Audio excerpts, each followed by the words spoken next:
কম এই তো আসলাম। এটা সৌদি আরবে দুলাপে বলে হয়। এটা এখন এই জায়গায় ফিটিং করার জন্য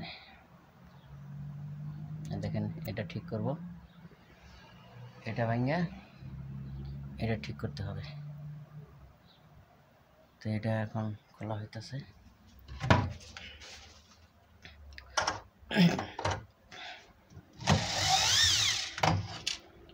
এটা খুলে ওই জায়গায় ফিটিং করবো।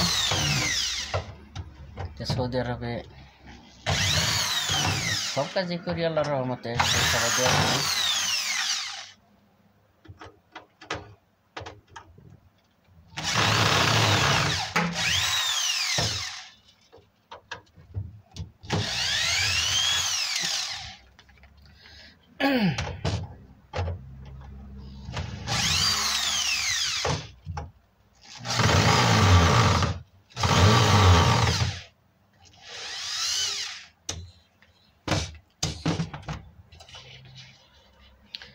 এই একটা খোলা শেষ, এই একটা খোলা শেষ। এখন ওই জায়গায় তাক লাগবো 3টা।